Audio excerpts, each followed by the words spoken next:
অবস্থা দৃষ্টে মনে হচ্ছে যে রাজনৈতিক জটিলতায় বেশ ঝামেলায় পড়েছে বাংলাদেশের সবচেয়ে বড় দল এবং সবচেয়ে বড় জনপ্রিয় যে রাজনৈতিক সংগঠন বিএনপি।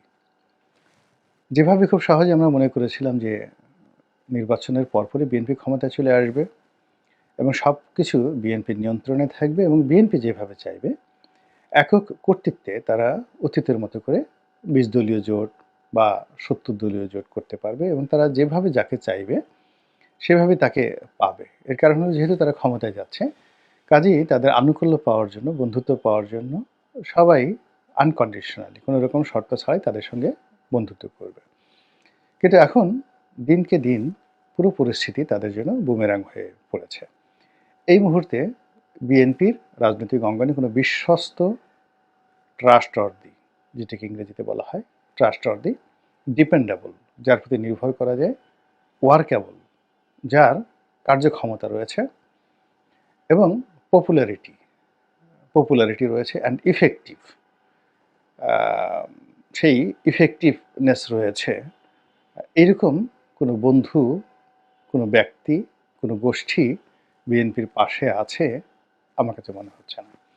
আমি কাউকে বড়ও করতে চাচ্ছি না, ছোট করতে চাচ্ছি না। বিএনপির অনেক শীর্ষ নেতৃবৃন্দ দেখা গেল যে বাংলাদেশের ১০-১২ জন বা ১০-১২টি রাজনৈতিক দলের সঙ্গে বন্ধুত্ব করার চেষ্টা করেছে। এই মানুষগুলো বা এই দলগুলো সবসময়টিতেই সবসময় পরগাছা রূপে, যাকে বলা হয়, তারা তাদের অস্তিত্বের জানান দিয়েছে এবং তাদের সৌন্দর্য, সফলতা পরগাছা হিসেবে। উদাহরণ হিসেবে আওয়ামী লীগের কিছু পরগাছার কথা বলি। যেমন ধরুন সাম্যবাদী দল দিলীপ সাহেবের, কিংবা রাশেদ খান মেনন সাহেবের দল, কিংবা হাসানুল হক ইনু সাহেবের দল, অথবা সেই মাইজ ভান্ডারির যে দল রয়েছে, ইসলামী দল। তো ওনারা যে রাজনীতি করেছেন বিএনপি এবং আওয়ামী লীগের বাইরে গিয়ে, তারা ভিন্ন একটি প্রতীক নিয়ে স্বতন্ত্র নির্বাচন করে এসে পাশ করবেন, এইরকম মূরত জনপ্রিয়তা, গ্রহণযোগ্যতা তাদের নেই। এবং তাদের সম্পর্কে বলা হয় এদের অনেক লোক আছেন যারা খুব বড় নেতা, ভীষণ রকম বড় নেতা, কিন্তু নির্বাচনী এলাকায় একটা চেয়ারম্যান পদে নির্বাচন করে, স্বতন্ত্রভাবে চেয়ারম্যান পদে নির্বাচন করে আসার যোগ্যতা তাদের নেই। ফলে তারা সবসময়টিতেই কী করেছে, আপনার পরগাছা হিসেবে তারা বিভিন্ন রাজনৈতিক দলের পৃষ্ঠপোষকতা নিয়ে রাজনীতিতে টিকে আছে। তো এখন আওয়ামী লীগের জমানাতে যে সকল পরগাছা বা যে সকল গৃহপালিত রাজনৈতিক দল, বিরোধী দল তারা ছিলেন, আবার এরশাদের জমানাতে যারা গৃহপালিত রাজনৈতিক দল ছিলেন, কেননা এরশাদের জমানাতে তো শেখ হাসিনাকে গৃহপালিত বিরোধী দলীয় নেত্রী বানিয়ে ফেলেছিলেন এরশাদ। তো যার জন্যে এরশাদের সফলতা এই ক্ষেত্রে অনেক অনেক বড়। তো তিনি একবার শেখ হাসিনাকে বানালেন, শেখ হাসিনা ৮৬ ইলেকশনে প্লাস জামাত, তো তাদেরকে গৃহপালিত বিরোধী দল বানালেন। আবার এই দলকে ছুঁড়ে ফেলে দিয়ে আসম আব্দুর রবকে, জাসদকে তিনি আবার গৃহপালিত বিরোধী দল বানালেন। তো সেই জমানাতে যদি ধরেন শেখ হাসিনা, আসম আব্দুর রব, তাদের তুলনায় আবার শেখ হাসিনা যাদেরকে গৃহপালিত বিরোধী দল বানিয়েছিলেন, যেমন জাতীয় পার্টি, তারপর জাতীয় পার্টি, এরপর জাসদ, ওয়ার্কার্স পার্টি থেকে আরও অন্যান্য নানা রকম পার্টি, তাদেরকে তিনি গৃহপালিত বিরোধী দল বানিয়েছিলেন। তার সঙ্গে সঙ্গে আবার কিছু বেঈমান, কিছু মুনাফেকও তিনি তৈরি করেছিলেন বিভিন্ন পার্টি থেকে।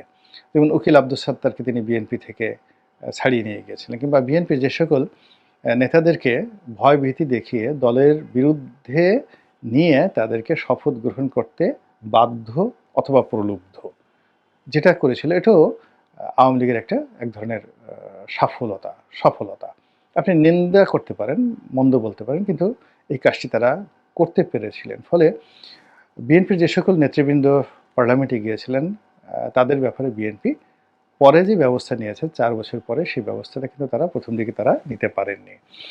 তো যা হোক, তো সেই যে অতীতের যে ইতিহাস, গৃহপালিত বিরোধী দল হওয়ার ইতিহাস এবং তাদের যে মান, সেই তুলনায় যদি আপনি সেই সকল গৃহপালিত বিরোধী দলের নেতাদেরকে পাঙ্গাস মাছ, রুই মাছ কিংবা ধরেন আরও বড় বড় বড় মাছ, নীল তিমি মনে করেন, সেই তুলনায় এখন বিএনপি যদি আমাদের বরিশাল অঞ্চলে বলে ঝুরা চিংড়ি, একেবারে এক একটা চিংড়ি একটা পশমের মতো ছোট ছোট, এটা শাকে ব্যবহৃত হয়, এগুলো মাথা ঠাথা কিছু ছেঁড়া যায় না, তো ঝুরা চিংড়ি বলে এগুলোকে। এগুলো বেঁচে আছে না মরে আছে, পচে গেছে না গন্ধ, এগুলো বোঝা যায় না।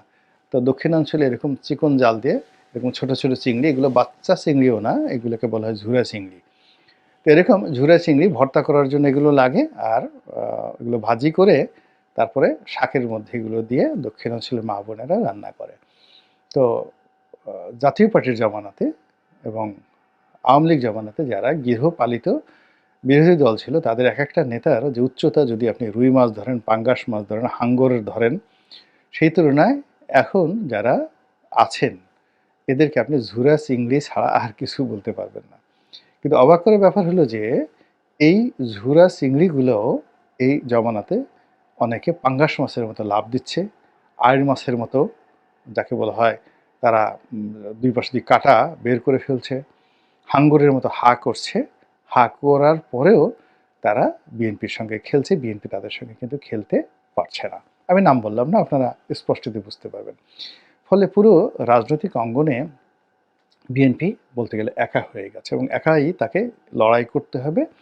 এবং এই লড়াইয়ে সে যদি এ সকল ঝুরা চিংড়ির পিছনে ঘুরে, তাহলে তার যতটুকু আছে ততটুকু মানে যাকে বলা হয় শেষ হয়ে যাবে। এবং এই ঝুরা চিংড়ি সংক্রান্ত একটা বাস্তব অভিজ্ঞতা বলি। একজন খুব বড় নেতা, একজন খুব বড় নেতা, বিএনপির বড় নেতা, তো তিনি একজন ঝুরা চিংড়ি সম্পর্কে বলতেছিলেন যে বেগম জিয়ার সঙ্গে বৈঠক হবে, তো বৈঠকের পরে সঙ্গতির কারণে ৩ নম্বর চেয়ারটায় তিনি সবসময় গিয়ে বসেন, সেই নেতা বলতেছিলেন। তো হঠাৎ করে তিনি একদিন গিয়ে দেখেন যে তার একটু পৌঁছাতে দেরি হয়ে গেছে, আর একজন এরকম ঝুরা চুংড়ি সে গিয়ে ওই ৩ নম্বর চেয়ারে বসে আছে এবং সে কারোর দিকে তাকাচ্ছে না, কেউ বলছে না যে আপনি উঠে গিয়ে পিছনে বসেন। ফলে সেই বড় নেতা বাধ্য হয়ে দেখা গেল পুরো অনুষ্ঠানের মধ্যে সে পেছনে বসলেন এবং এটার প্রতিক্রিয়া এমন হলো যে কয়দিন পরে দেখা গেল যে এটা নিয়ে বিরাট একটা বিশ্রী অবস্থা তৈরি হয়ে গেল এবং সেই ঝুরা চিংড়িও সেই বিএনপির জোট থেকে চলে গেল, আর সেই নেতাও বিএনপি থেকে চলে গেল। তো এরকম ঝুরা চিংড়ির ফলে কি হয়, বিএনপির মারাত্মক ক্ষতি হয়। বিএনপির অনেক বড় বড় নেতা এ সকল ঝুরা চিংড়ির দ্বারা অপমানিত হয়, লাঞ্ছিত হয়। তারপরে বিএনপির অনেক বড় বড় নেতা এই ঝুরা চিংড়ির পিছনে ছুটতে গিয়ে, মানে দলীয় হাইকমান্ডের নির্দেশে এই সকল ঝুরা চিংড়ির পিছনে ছুটতে গিয়ে তারা অপমানিত হয়, লাঞ্ছিত হয়। আর এই ঝুরা চিংড়ি করে কি, তারা বিএনপিকে ব্যবহার করে, ব্যবহার করার পরে যখন মাল পায় না, বিএনপি তার টাকা দেয় না। যদি এদেরকে টাকা দেয়, সেটা জামাতের লোক টাকা দেক কিংবা ডিজিএফআই টাকা দেক কিংবা অন্য যে কোনো লোক টাকা দেক, সঙ্গে সঙ্গে এই ঝুরা চিংড়ি যত গোপন কথা আছে, যত কিছু আছে, সব কিছু তারা প্রতিপক্ষের নিকট বলে দেয়। তো বলে দেওয়ার পরে প্রতিপক্ষ যেটা বুঝে যে দলের মানে বিএনপির যারা নেতৃবৃন্দ এই সকল ঝুরা চিংড়ির সাথে যোগাযোগ করে, তাদের আন্ডারস্ট্যান্ডিং, তাদের লেভেল, তাদের উচ্চতা, তাদের ওজন, আকৃতি বুঝতে পারে। বুঝতে পারার পরে তাদের প্রতি আর শ্রদ্ধা রাখে না, প্রতিপক্ষ শ্রদ্ধা রাখে না। প্রতিপক্ষ যখন আপনার সম্পর্কে শ্রদ্ধা রাখবে না, তখন আপনার রাজনীতি শেষ। দ্বিতীয়ত হলো যে প্রতিপক্ষ তখন করে কি, এই সকল ঝুরা চিংড়ির কাছ থেকে বিভিন্ন কথাবার্তা শুনে তারা তাদের প্রতিপক্ষের আইকিউ লেভেল বোঝার চেষ্টা করে যে এর স্ট্যান্ডার্ড কী, এর কি সাব স্ট্যান্ডার্ড না আপ স্ট্যান্ডার্ড, তো এর বুদ্ধিমত্তা কেমন, সাহস কেমন, শক্তি কেমন। তো এইগুলো করে প্রতিপক্ষ যখন আক্রমণ করে বা আঘাত করে, তখন আর সেগুলো প্রতিহত করার মতো যে সেনাপতি, শক্তিশালী সেনাপতি দলের মধ্যে যারা আছে, তারা যেহেতু আগেই বিভিন্ন এই ঝুরা চিংড়ির দ্বারা অপমানিত হয়েছে, লাঞ্ছিত হয়েছে, তারা সেই মানসিকভাবে অনেকটা দূরে চলে যায়। কিছু করার নাই, জীবনের শেষ পর্যায়ে এসে আর কোথায় যাব, কি করব, অনেকটা মেরুমান হয়ে বসে থাকে, জাস্ট বেইজ্জতি হওয়ার ভয়ে নিজেকে নিবৃত রাখে। তো এই লোকগুলো তখন আর অ্যাক্টিভেট হয় না, রিয়াকশনও দেখায় না, ডিঅ্যাক্টিভেটও হয় না, তারা তাদের মতো করে চলতে থাকে। তো এরকম জায়গা থেকে বের হওয়ার জন্য মূলত এখানে দুটো বিষয় আপনি দেখেন যে বাংলাদেশের ৩ জন লোক আ যাদেরকে সফলতম রাজনীতিবিদ বলা হয় বঙ্গবন্ধু শেখ মুজিবুর রহমান, শহীদ প্রেসিডেন্ট জিয়াউর রহমান এবং এরশাদ সাহেব। তারা বন্ধু সিলেকশনে আ যে সফলতা দেখিয়েছেন, বঙ্গবন্ধু শেখ মুজিবুর রহমানের অন্ততপক্ষে ২০ থেকে ২৫ জন ঘনিষ্ঠ বন্ধু ছিল, যারা তার মানের রাজনীতিবিদ, ইকুইভ্যালেন্ট এবং বঙ্গবন্ধুকে তুমি করে, তুই-তুকারি করে ডাকতেন। সবার সামনে পার্লামেন্টের মিটিংয়ে, তারপর শেষে ক্যাবিনেট মিটিংয়ে তুই-তুকারি করে কথাবার্তা বলতেন। এরকম অনেক এমপি, মন্ত্রী বঙ্গবন্ধুর সঙ্গে ছিল এবং তাদের সঙ্গে তার যে সম্পর্কটা সেটা একদম ড্রয়িং রুম, ডাইনিং রুম নয়, একেবারে বেডরুম পর্যন্ত ছিল। এইরকম অন্ততপক্ষে অনেক বন্ধু-বান্ধব ছিল যারা দীর্ঘদিন সেই 1951 থেকে তার পারিবারিক বন্ধুত্ব যেটা মৃত্যু পর্যন্ত সেটা বহাল ছিল। এর মধ্যে একমাত্র খন্দকার মোশতাক বেইমানি করেছে, বাকি কেউ কিন্তু তার সঙ্গে বেইমানি করেনি। ফলে কি হচ্ছে, আপনি তাকে যতই গালাগালি করেন না কেন, তার যে ফাউন্ডেশনটা রাজনীতিতে ওটা রয়ে গেছে। তার শত্রুতা, তার সঙ্গে যাদের শত্রুতা ছিল, রাজনৈতিক প্রতিযোগিতা ছিল, তাদের একটা লেভেল ছিল, মান ছিল। তিনি সাধারণত শত্রুতা আ করতেন না, প্রতিযোগিতা করতেন। মাওলানা আব্দুল হামিদ খান ভাসানীর সঙ্গে তার প্রতিযোগিতা ছিল, আর অনেকের সঙ্গে তার প্রতিযোগিতা ছিল। তিনি সেখানে রাজনীতির মার প্যাচে তাদেরকে তিনি দমন করতেন। আবার এই কাজগুলো করার ক্ষেত্রে তার বন্ধু-বান্ধব তাকে সহযোগিতা করত এবং তিনি পাকিস্তান ফেরত সামরিক কর্মকর্তা, মুক্তিযোদ্ধা সামরিক কর্মকর্তা, বেসামরিক কর্মকর্তা সবাইকে নিয়ে সম্মিলনভাবে one of the finest cabinet কিন্তু তিনি গঠন করেছিলেন। সচিবালয় স্ট্রং ছিল, মিলিটারি স্ট্রং ছিল এবং এত কিছু সত্ত্বেও যে যাই বলুক না কেন, জিয়াউর রহমান সাহেবের সঙ্গে কিন্তু তার একটা পারিবারিক সম্পর্ক ছিল। বোঝার চেষ্টা করেন এখন কোন প্রধানমন্ত্রী, এখন ডক্টর মোহাম্মদ ইউনূসের সঙ্গে কি সেনাবাহিনীর ডেপুটি চিফ অফ স্টাফ যিনি আছেন, উপপ্রধান তো এখন ওই পদটা নেই। ধরুন একজন লেফটেন্যান্ট জেনারেল, তার সঙ্গে কি বা বর্তমান সেনাপ্রধানের সঙ্গে পারিবারিক সম্পর্ক আছে? নাই।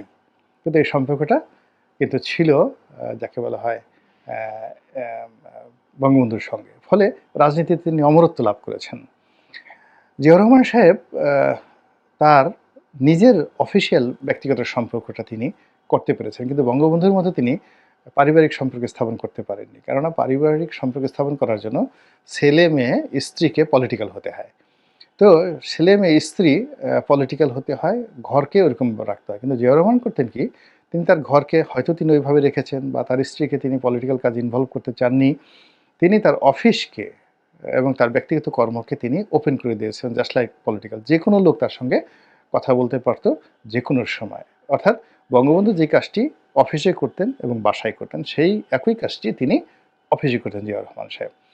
আর এরশাদ সাহেব এই কাজটি আরও ডায়নামিকিজমে নিয়ে গেছিলেন। তিনি ঘরে করতেন, বাইরে করতেন, মদের আড্ডায় করতেন।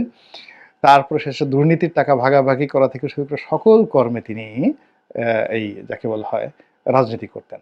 ফলে কি হলো, তাদের যে শত্রুতা এবং তাদের যে মিত্রতা, এই মিত্রতার একটা লেভেল ছিল। ফলে ক্ষমতা ট্রান্সফার এবং ক্ষমতা পাওয়া এবং ক্ষমতা চলে যাওয়ার পরেও মানুষ এখনো তাদেরকে মনে করে। আমরা এই যে কথায় এরশাদকে ভুলতে পারছি না তো। এখন আপনি যতই স্বৈরাচারী বলেন না কেন, তার সঙ্গে যার বৈঠক হয়েছে, কথা হয়েছে, এক টেবিলে খেয়েছে, আমার মতো মানুষকে তিনি নিজের হাতে খাইয়ে দিয়েছেন বহুবার। তো এটা আমি তো বেগম খালেদা জিয়ার বাসার সামনে যাব কল্পনাই করা যায় না, কল্পনাই করা যায় না। আমি তারেক রহমান সাহেব লন্ডনে যাব, তারেক রহমান সাহেবের বাসায় গিয়ে দুপুরে খাবো, তার স্ত্রী নিজের হাতে রান্না করে আমাকে খাওয়াবেন, এই কথা বলার সঙ্গে সঙ্গে আমার উপর গজব নাজিল হয়ে যাবে। অথচ আপনি যদি আ শেখ হাসিনা, শেখ হাসিনার কথা কেউ যদি চ্যালেঞ্জ করে যে আমি শেখ হাসিনা প্রধানমন্ত্রী ছিল, শেখ হাসিনা প্রধানমন্ত্রী ছিল, আমি শেখ হাসিনার দোতলায় উঠবো। দোতলায় উঠে আমি দুপুরে শেখ হাসিনার সাথে এক টেবিলে খাবো। এটা যদি কেউ জিদ ধরে এবং গিয়ে যদি সে শেখ হাসিনাকে বলে যে আপা আমি তো একেবারে অপরিচিত একটা লোক। এমনকি যদি ধরেন পাপিয়া বা বিএনপির হারুন কিংবা ধরুন গয়েশ্বর বাবু, সে যদি শেখ হাসিনাকে বলে যে আপা আমি তো এটা এরভাবে বাজি ধরছি একটা লোকের কাছে, গয়েশ্বর চন্দ্র রায় কিংবা মির্জা আব্বাসের কথাই চিন্তা করো বা মির্জা আব্বাসের ওয়াইফের কথা চিন্তা করো, আমি একটা বাজি ধরছি, আমি দুপুরে আপনার সাথে টেবিলে খাবো এবং দোতলায় খাবো এবং আপনি রান্না করবেন এবং আপনার হাতের খাবার আমি খাবো। আমি এখন তো আমার মান সম্মান বাঁচবে না আপা, আমি এখন কী করবো? এবং সে 100% সে জিতবে। এই বাজিতে সে জিতবে এবং এখন পর্যন্ত যদি এখনও মনে করেন যে সবচেয়ে কঠিনতম লোকটি আছে, সেও যদি এই কাজটি করে। তো এই যে রাজনীতির যে ফেলোশিপ, পারিবারিক যে সম্পর্কটা, এই সম্পর্কটা যারা অতীতে করতে পেরেছে তারাই কিন্তু রাজনীতিতে অমরত্ব হয়েছে এবং বন্ধু তৈরি করতে পেরেছে। আর যারা সবসময় হলো লেফট রাইট করো, স্যালুট দাও, স্যার বলো, তারপরে আমি খালি খাবো, কাউকে খাওয়াবো না, আমি খালি নেবো, কাউকে দেবো না, আমি সবসময় ঘাড় বাঁকা করে থাকবো। এই জিনিসগুলো, এই টেনডেন্সিগুলো যাদের মধ্যে থাকে, তারা রাজনীতিতে ইন জেনারেল হতে পারে না। আপনি গিয়ে দেখেন কেন মির্জা আব্বাসের বাসায় এত লোক থাকে? গয়েশ্বর বাবুর বাড়িতে, বাসায়, অফিসে সবসময় কেন লোক থাকে? ইশরাক ইয়াং ছেলে, তার বাসায় কেন এত লোক থাকে? এত লোক কেন তার বাসায় থাকে? ওই যে সমালোচনা করেন, সেই যাকে বলা হয় বিএনপির সাবেক স্বরাষ্ট্র প্রতিমন্ত্রী। কেন এই লুৎফুজ্জামান বাবর তার পুরো এলাকাতে ময়মনসিংহ বেল্ট, ময়মনসিংহ, জামালপুর, নেত্রকোনাতে সে যেখানে দাঁড়াবে সেখানে জয়লাভ করতে পারে? কেন এত জনপ্রিয়? মূল ব্যাপার হলো তার ঘর, তার বেডরুম, তার ব্যক্তিগত বাথরুম সব পাবলিকের জন্য ওপেন করে দিয়েছে। যেকোনো লোক তাদেরকে ওন করতে পারে।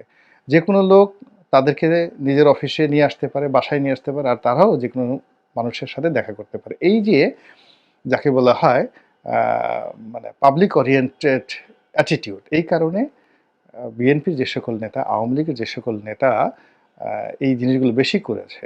একসময় যেন মিজানুর রহমান চৌধুরী মনে করে যে উনি যখন প্রধানমন্ত্রী, আমি তখন একেবারে জুনিয়র একটা স্টাফ রিপোর্টার। দুপুরের সময় উনাকে দোতলায়, মানে উনার বাড়ির দোতলায় উনি আমাকে নিয়ে গেছেন। জাতীয় পার্টির সেই সময়ের যে কিংবদন্তি নেতা, আওয়ামী লীগের কিংবদন্তি নেতা মিজানুর রহমান চৌধুরী সাবেক প্রধানমন্ত্রী, এবং তিনি যখন সিটিং প্রধানমন্ত্রী, তখন আমার মতো একটা লোক, অথচ আমি মদুদ আহমেদের বাসার গেটের ভিতরে ঢুকতে পারিনি ৬ মাস চেষ্টা করে। ৬ মাস চেষ্টা করে ঢুকতে পারিনি। অথচ সালাউদ্দিন কাদের চৌধুরীর বাসায় আমি গেছি, তার ওয়াইফের সাথে দেখা করতে গেছি, নাসিম সাহেবের সাথে দেখা করতে গেছি, বেডরুমে আমাকে নিয়ে গেছে। বেডরুমে নিয়ে গেছে। সালাউদ্দিন কাদের চৌধুরীর সাথে দেখা করতে গেছি, সে তার রুমে বসে ২ ঘন্টা সে আড্ডা। এর ফলে কি হলো দেখেন, সুরঞ্জিত সেনগুপ্ত, সালাউদ্দিন কাদের চৌধুরীদের মতো মানুষ পুরো রাজনৈতিক সিস্টেমকে চ্যালেঞ্জ করে সবসময় স্বতন্ত্র পাস করে আসছে। তো এইরকম যোগ্যতা যদি আপনার না থাকে, আপনি যদি সবসময় ঝুরে চিংড়ির পিছনে ঘুরেন, তাহলে কোনো অবস্থাতেই আর যা হোক না কেন বাংলাদেশের রাজনীতিতে আপনি শীর্ষ পর্যায়ে যেতে পারবেন না। শীর্ষ পর্যায়ে যেতে হলে আপনাকে আগে যারা শীর্ষ পর্যায়ে গেছে, যারা সফল হয়েছে, তাদেরকে অনুকরণ করতে হবে। সেম জিনিস অনুকরণ করতে হবে। আদারওয়াইজ এটা হবে না। আল্লাহ আমাদের সবাইকে হেদায়েত দান করুন এবং হেফাজত করুন। আসসালামু আলাইকুম ওয়া রাহমাতুল্লাহি ওয়া বারাকাতুহু।